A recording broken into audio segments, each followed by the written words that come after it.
हमारे कुछ दोस्त हैं हिंदुस्तान में, तो वो कहते हैं कि सुहेल साहब आप कोई कराची के बारे में कोई वीडियो बनाते हैं लाहौर की, तो हमें बहुत अच्छा लगता है क्योंकि हमारे कुछ रिश्तेदार वहाँ रहते हैं या वहाँ से हमारे लोग आए हैं। तो वो अक्सर पूछते हैं कि अगर हमें पाकिस्तान का वीज़ा मिला, जब हालात अच्छे होंगे और हम आएंगे, तो हम अभी से जानना चाहते हैं कि हम लोग वहाँ कहाँ कहाँ जाएंगे। तो हिंदुस्तान के लोगों के लिए पाकिस्तान में क्या क्या इंटरेस्टिंग जगह है? देखिए, हिंदुस्तान से 3 किस्म के लोग पाकिस्तान आते हैं। एक वो मुसलमान आते हैं कि जिनके रिश्तेदार पाकिस्तान में रहते हैं, और एक वो सिख आते हैं कि जिनके मुकद्दस मकामात और वो यहाँ पे पाकिस्तान में, और तीसरे वो हिंदू आते हैं कि जिनके मंदिर उनके जो है वो आसार और अभी अपनी हालत में मौजूद है। तो ये तीनों किस्म के लोग आते हैं। सबसे ज़्यादा आने वाले वो लोग, और इसके अलावा वो भी हिंदू ख़ानदान आते हैं कि जो तकसीम की वजह से अचानक ही इनको पाकिस्तान से हिजरत करना पड़ी, वो चले गए अपनी यादें ताज़ा करने के लिए। अभी आते हैं यहाँ पे, जैसे वो मशहूर जो शायर है गुलजार शाहरुख है, और वो सत्यापाल आनंद, कई हैं, अजीब दानिश्वर हैं, कलाकार हैं, इवन दिलीप कुमार का भी घर वो है। तो वो ये एक इस तरह के लोग आते हैं। तो जो वो आते हैं कि जो अपने रिश्तेदारों के पास आ रहे हैं, तो उनके लिए तो टारगेट लाहौर, कराची या जहाँ भी उनके रिश्तेदार स्पीकिंग रहते हों, वो सीधे पहले उनके घर पहुँचते हैं, और फिर आमतौर पर उनके सवाबदीद पे होता है कि वो मेज़बान उनको कहाँ कहाँ घुमाने के लिए ले जाता है। तो अगर वो कराची में रिश्तेदार हैं उनके, तो वो तो कराची आएंगे सीधे, बाई रोड आएँ या बाई एयर आएँ। अब कराची के अतराफ़ में जो जो जगह हैं घूमने की, या तो वो देखें, या ये करते हैं कि लोग उनके पास लाहौर पहुंच जाते हैं, वहीं से उनको रिसीव करते हैं, वहीं से उनको अच्छे अच्छे इलाके दिखाते हैं। कटास मंदिर किधर है? कटास मंदिर जो है कटास राज कहलाता है, वो है जिला के पास चकवाल जो है ना, अच्छा, वो उसके पास है, वो मोटरवे के करीब है। वो मैंने तो नहीं देखे वो, लेकिन एक वो वहाँ पर है। किला नहीं है, इमारत हैं। अच्छा। और बीच में एक बहुत बड़ा हौज है जिसमें वो स्नान किया करते होंगे। लाहौर में बहुत कुछ होगा। लाहौर में हिंदुओं के मंदिर ही है ज़्यादातर, और ज़्यादातर वो मंदिर जो है वो अभी वो रेडी मंदिर नहीं है, वो मतलब कुछ और है वहाँ पे, या गवर्नमेंट ने उसको प्रिजर्व किया हुआ है। तो हिंदुओं को मजहबी मकामात उस तरीके से है नहीं कि लोग वो सैर के लिए आया जाया करें। आबादियाँ बन गई हैं वहाँ। यही देख लें मलिक मंदिर जो है, मलिक मंदिर आपको दूर से तो नजर आएगा निकला हुआ, लेकिन आप दाखिल होंगे तो पूरी आबादी है, बहुत सारे घर बने। सिखों के गुरुद्वारे पता ऐसे हैं कि जो अपनी असली हालत में मौजूद हैं। और कई जगह सिखों का ननकाना साहब उनका शहर है, हसन अब्दाल जो है वो गुरुद्वारा पंजा साहब वो है, और सिंध के अंदर बहुत शहरों में इनके गुरुद्वारे हैं जो अभी सिख रहते हैं, अभी भी उन्होंने उनको आवाज़ किया हुआ, और वो उसकी हर एक की हिस्ट्री और पूरी चेन बना के रखी होती है। सिख जब दाखिल होता है पाकिस्तान में, तो उसे पूरी तरह पता होता है कि उसे कहाँ कहाँ जाना है। तो ये करतारपुरा का बॉर्डर अभी खुला, ये क्या चीज़ है? करतारपुरा जो है, ये कहते हैं कि जी हमारे करतारपुरा का मतलब होता है अल्लाह की बस्ती। अच्छा, है ना, खुदा की बस्ती। तो वो पहले से था वहाँ पे कुछ? वो पहले से था। वो कहते हैं कि जन्मभूमि है हमारे गुरु नानक की, और ये उस पूरे पंजाब जो सिखों का है उसका एक अहम हिस्सा था। पाकिस्तान बनते ही वो जो सरहद की लकीर है वो करतारपुरा के बाहर से गुजर गई। अब वो लाहौर से दाखिल होके और आते हैं वहाँ करतारपुरा जाते हैं। अगर वो करतारपुरा खुला हुआ जैसे है तो वो यूं गए और यूं आए। तो यही जो रास्ता उनको राहदारी दी गई है, वो राहदारी समझ लें कि वो उसके दोनों तरफ पाकिस्तान है राहदारी के। इसकी मिसाल बिल्कुल ऐसी है कि अजरबैजान 2 हिस्सों में है। एक हिस्सा अजरबैजान खुद है, दूसरा जो हिस्सा है उसका वो जॉर्जिया के बीच में घिरा हुआ है, और उसको सिर्फ एक सड़क मिलती है तुर्की से। अच्छा। वो सड़क के दोनों तरफ जॉर्जिया कौन सा वो, हाँ वो है। तो वो आर्मीनिया जॉर्जिया नहीं, आर्मीनिया दोनों तरफ से घेरे हुए, बीच में जो सड़क है 8 किलोमीटर वो सड़क अजरबैजान है। और उससे जो है वो आते हैं, वहाँ से गए और फिर वहाँ से वापस तुर्की में दाखिल हुए, फिर ईरान में दाखिल हुए, फिर अजरबैजान। ये भी ऐसा ही है अब कि पहले वो पाकिस्तान में दाखिल होते थे और करतारपुरा जाते थे। अब वो सड़क जो है वो समझ ले कि उसको रास्ता दिए आना वहाँ भी इजाज़तनामे से ही है। तो वो उनका अहम मकाम है जिसके लिए उनको एक्सेस आसान दे दी गई है। कैसा आप जिस ज़माने में घूमने जाते थे ना, वो आज के ज़माने से टोटली डिफरेंट था। अभी हम कहीं भी अगर चले जाएं तो हम व्हाट्सएप पे, फेसबुक पे घर वालों को बता देते हैं, हर चीज़ मिल जाती है, रेस्टोरेंट मिल जाता है, पैसे भी आ जाते हैं, ATM होता है। आपको बहुत मुश्किलात से भरपूर दौर था, खत ही जाते थे, फ़ोन भी दूर दराज होते थे, और उन हालात में आपने इतना ट्रैवल किया है और उसकी जो किताबें फिर आके आप लिखते थे वो सब महफूज हो चुके हैं। आप नहीं समझते कि आपको उन चीज़ों पे वीडियोस बना के रखनी चाहिए ताकि लोग उससे इस्तेफादा करें, यूट्यूब पे कोई चैनल वगैरह बनाए? असल में ये वो जो ज़माना ऐसा भी था कि हम जाते थे घूमने के लिए और वहाँ से अम्मी को खत लिखते थे और वापस आके उस खत को डाके से खुद ही रिसीव करते थे। इतने दिन बाद वो खत पहुँचता था, खत भी बहुत देर से पहुँचता था। तो वो मुझे याद है कि मैं इस्लामाबाद में था, मुझे पता चला कि जी मलीर से एक बस सिंधी स्पीकिंग लोगों को लेके निकल रही थी, तो वहाँ मॉडल कॉलोनी के पास उस बस से फायरिंग हुई और बहुत सारे सिंधी जो है वो उसमें लापक हो गए। अब मैं सिंधी घराने से ताल्लुक़ है मेरा, तो मैं वहाँ से फ़ोन करने के लिए गया इस्लामाबाद में एक PCO पे अपने घर, वो कॉल लग के न दे, बड़ी मुश्किल से वो कई दफ़ा ट्राई करके, और उसमें 1 मिनट के 50 रुपये होते थे उस ज़माने में। तो वो मैंने, वो अब्बा ने मेरे उठाए, तो वो अब्बा जो है ना, हम बहुत ज़्यादा बेतकल्लुफ़ नहीं थे, तो मैं वैसे ही घबरा के कि अब्बा ने उठा लिया फ़ोन। तो मैंने उनसे कहा कि मैं इस्लामाबाद में हूँ और मैंने सुना है यहाँ पे कोई हालात ख़राब है, आप लोग खैरियत से हैं? तो उनकी टूटी फूटी आवाज़ है, उसने कहा हम सब खैरियत से हैं, और वो फ़ोन ख़त्म हो गया। लेकिन जब तक उनके मुंह से वो खैरियत का लफ्ज़ मैंने नहीं सुना, तब तक ये ज़िंदगी के अंदर मेरे सारे चार्म ख़त्म हो चुके थे कि भाई कि मेरे घर वाले तो उस बस में नहीं जा रहे थे, इसलिए तो उसी रास्ते से। इस तरह के वाक़े होते थे। कर्फ्यू लगता था, हम शहर में कहीं आए हुए हैं, दोस्त के यहाँ 3 दिन बैठे हुए हैं, कर्फ्यू लगा हुआ नहीं जा रहे, तो वो एक जो कि माहौल बना हुआ था कम्युनिकेशन ना होने का, लिहाजा उसके साथ जो है वो घूम फिर के आ गए हम। आज अगर कोई आपको बोले कि आप जा रहे हैं और आप 10 दिन तक कोई फ़ोन आप नहीं कर सकते, घर कोई रास्ता नहीं होगा, हम जाएंगे ही नहीं। आपने दूसरे सैय्याह को पढ़ा होगा, इब्न बतूता को पढ़ा है? उसका सफरनामा पढ़ा है? पूरा नहीं पढ़ा, लेकिन पढ़ा है। अच्छा, पाकिस्तान में हम सिर्फ तारड़ साहब का ही नाम जानते हैं, और भी जो मशहूर सैय्याह उनके बारे में कुछ बताएं। देखें, पाकिस्तान में सफ़रनामे जो शुरू हुए ना, वो एक तो उर्दू में सफ़रनामा सबसे पहले एक बंदा था यूसुफ कंबलपोश, वो था लखनऊ से, और उसने इंग्लैंड गया और उसने एक सफ़र लिखा, उसका नाम लिखा अजायबात फ़रंग, उसने लिखा, और वो मिस्र से और पुर्तगाल से होता हुआ क्या वापस आया। बहुत खूबसूरत सफ़रनामा उसने लिखा, वो उर्दू अदब का पहला सफ़रनामा समझा जाता है उसको। उसके बाद उन्होंने भी लिखा सफ़रनामा, वैसे सर सैयद अहमद ख़ान ने, वो भी सफ़रनामा आया, लेकिन जितना दिलचस्प और वो है उसका ज़्यादा मकाम समझा जाता है। पाकिस्तान बनने के बाद इब्ने इंशा और जमीलुद्दीन आली और ये मुसलसल तारड़, मोहम्मद अख्तर ममू का, और फिर इन लोगों ने सफ़रनामे में अपना नाम पैदा किया। उसके बाद सफ़रनामा हर मुसन्निफ़ ने लिखा, लेकिन उसने शायरी के साथ एक सफ़रनामा लिख दिया, अदब व तनकीद के साथ एक सफ़रनामा लिख दिया, या किसी कॉन्फ्रेंस में या किसी मुशायरे में गए तो एक सफ़र लिख दिया, और उसमें भी वो मुशायरे ही की बातें करते रहे, तो वो उस तरीके से सफ़रनामों की उसमें वो नई जगह पा सके। लेकिन इस वक्त भी सिर्फ उर्दू अदब में 4500 के करीब अफसाने उर्दू में लिखे हुए मौजूद हैं पाकिस्तान में। सफ़रनामे 4500, जी 4500 सफ़रनामे मौजूद हैं, लेकिन वो 4500 लोगों ने लिखे हैं। ऐसा नहीं है कि किसी एक बंदे ने बहुत सारे लिखे हों। उनमें फिर तारड़ का नाम है, उन्होंने ज़्यादा लिखे, इब्ने इंशा ने ज़्यादा लिखे, और जमीलुद्दीन आली ने लिखे हैं। उसके बाद एक और भी थे, डॉक्टर SM मोइन कुरैशी, उन्होंने अंग्रेजी में लिखे, फिर उर्दू में भी लिखे। अच्छा, तो वो उनका, लेकिन वो भी नाम इतना अपना पैदा नहीं कर सके। मेरा चूँकि बहुत ज़्यादा ही यानी शौक़ है, ख़त्म ही नहीं होके दे रहा, तो मैंने ना सिर्फ सफ़र किया है, बल्कि जितना सफ़र करने का शौक़ है उतना लिखने का भी शौक़ है, वो लिखता रहता हूँ। तो अगर आप मुनासिब समझें तो अपनी किताबों के नाम के साथ ज़रा बता दें कि ये किताब इस वक्त और इन हालत में, ताकि रिकॉर्ड हो जाए। देखिए सब जो सफ़र सबसे पहले हमने किया ना, वो तो हमने स्वात का सफ़र किया था 1985 में। तो वो उसका मैंने एक लिखा था सफ़रनामा, उसका नाम उसका रखा था कराची से मेंगोरा तक। अच्छा, ये पहला दस्तयाब है वो दस्तयाब है, वो मेरी किताब सफ़र कहानियाँ के अंदर है। अच्छा। और उसको मैंने फिर मुख्तसर किया और इसमें डाला, उसका नाम रखा है वादी स्वात ख़िज़ा में।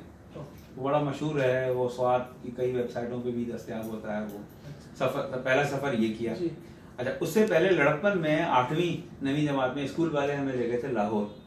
वापसी पे मैंने लाहौर की बातें के नाम से एक छोटा सा सफ़रनामा लिखा, जो हमदर्द नौनिहाल के वो जो नौनिहाल अदीब वाला सेक्शन है उसके अंदर वो शाया हुआ था। वो तो हो गई बचकाना तहरीर, ये ज़रा बड़ों के लिए तहरीर थी। उसके बाद दूसरा सफर किया वो 3 दोस्तों के साथ मिलकर चाइना का सफर किया बाय रोड। ये एक अनोखा काम है जो आज भी नहीं कर पाते लोग। ये 3 लड़के निकले हैं यहाँ से 20-20 साल के, और वो वीजा लेके और काशगर तक गए और काशगर से वापस कराची आए।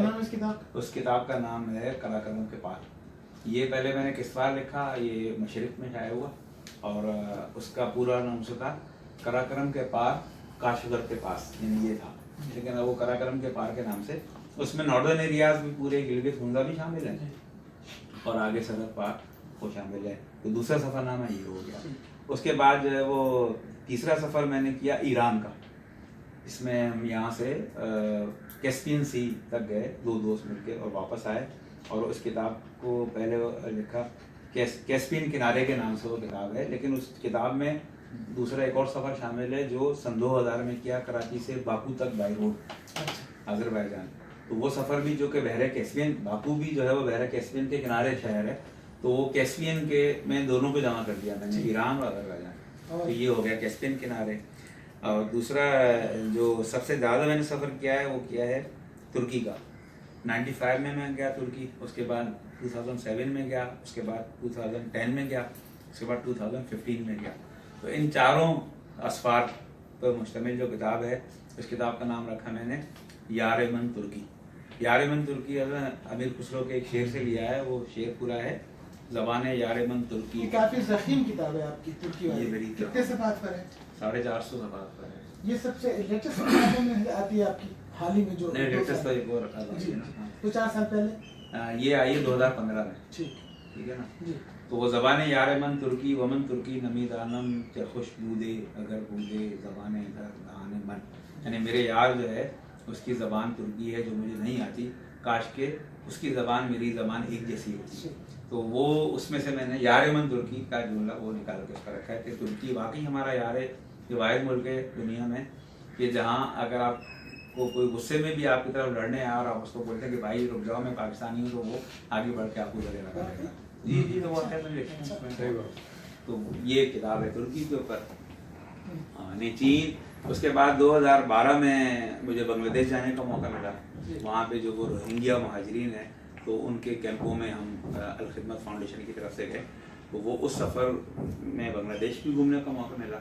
तो मुझे हमें महसूस हुआ कि बांग्लादेश आधा पानी पर है आधा खुश्की पर है। तो उसको मैंने सफ़रनामा लिखा दरियाओं के देश में।